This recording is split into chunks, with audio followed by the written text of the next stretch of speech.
जय श्री कृष्ण। आज हम जानेंगे निर्जला एकादशी कब है, शुभ मुहूर्त, पूजा विधि से लेकर पारण तक का सब कुछ। और हम जानेंगे कि बिना पानी के व्रत हम कैसे रहें, पानी पी सकते हैं या नहीं। निर्जला एकादशी का व्रत इस साल 6 जून को रखा जाएगा। निर्जला एकादशी का व्रत पूरे साल के सबसे कठिन तपस्या वाले व्रतों में से एक माना जाता है।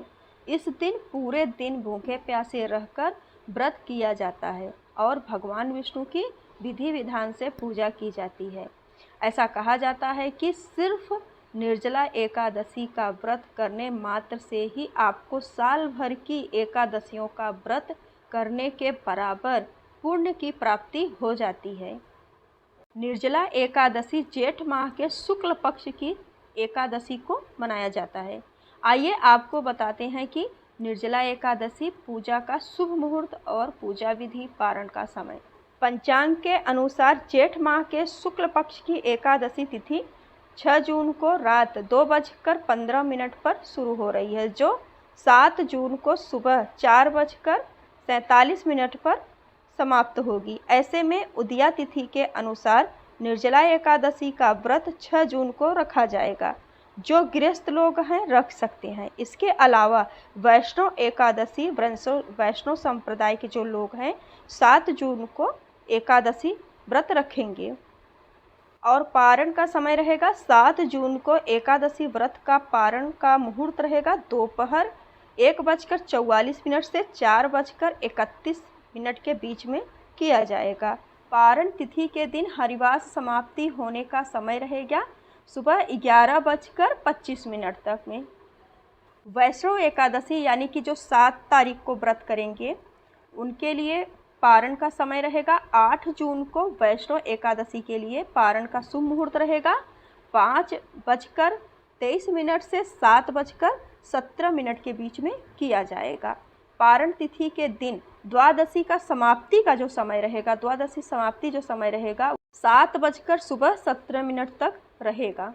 एकादशी व्रत नियम की शुरुआत दशमी तिथि से हो जाती है।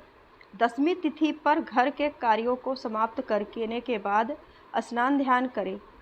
साधक को गंगा जल पानी से स्नान करें और आचमन कर एकादशी व्रत का संकल्प ले। इसके बाद पीले रंग के कपड़े पहने और सूर्य देव को जल अर्पित करें।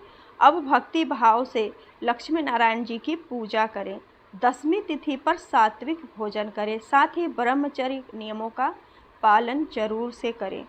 किसी के प्रति कोई वैर भाव न रखें और ना ही किसी का दिल दुखाएं। अगले दिन यानी कि एकादशी तिथि पर, अभी हम दशमी तिथि की सुन रहे थे, अभी एकादशी तिथि पर ब्रह्म बेला में उठना है, ब्रह्म मुहूर्त में उठना है।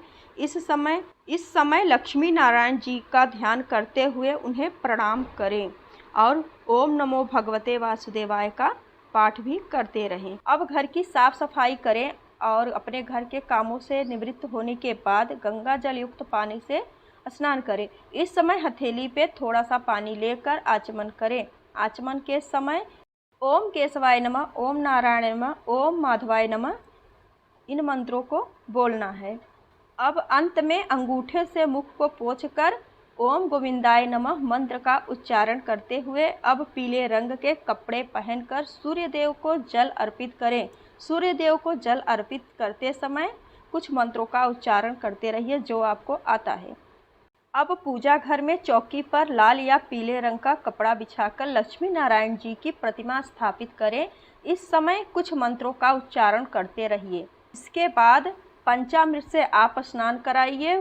फिर फूल, धूप, दीप, नारियल, चंदन, मिठाई, तुलसी और पंचामृत आदि से लक्ष्मी नारायण जी की विधि विधान से पूजा करें।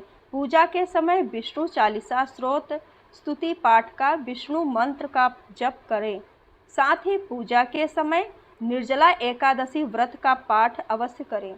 पूजा के अंत में लक्ष्मी नारायण जी की आरती कर सुख और सौभाग्य और समृद्धि की कामना करें।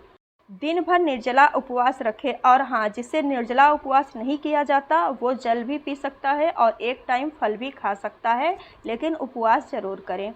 संध्या काल में तुलसी माँ की आरती करें। रात में कम से कम 1 पहर तक भजन कीर्तन या विष्णु जी का ध्यान करें। अगले दिन सामान्य जैसे नॉर्मल घर में पूजा होती है उसी तरीके से पूजा करें और फिर से भगवान की आरती करें और उसके बाद पूजा पाठ करके अपना व्रत खोलें। व्रत कैसे खोलें? व्रत आप तुलसी दल से खोल सकते हैं और आपके लड्डू गोपाल जिसमें रोज़ नहाते हैं उस जल को आप लेकर व्रत खोल सकते हैं उनके चरणामृत से।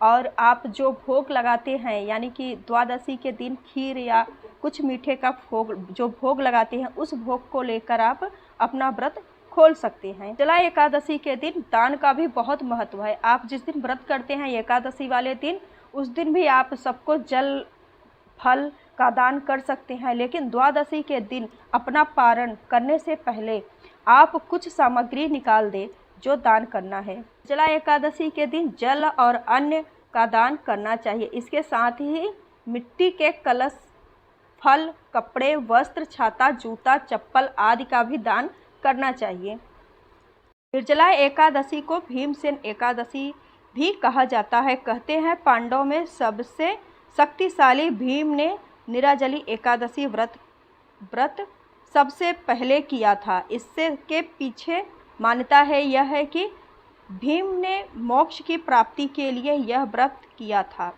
तब से इसे भीमसेन एकादशी भी कहा जाता है। साल में कुल 12 एकादशी होती है और उनमें से प्रमुख एकादशी में से निर्जला एकादशी मनाई जाती है। कहते हैं कि इस एकादशी व्रत को करने से सभी एकादशियों का व्रत करने के समान फल प्राप्त होता है।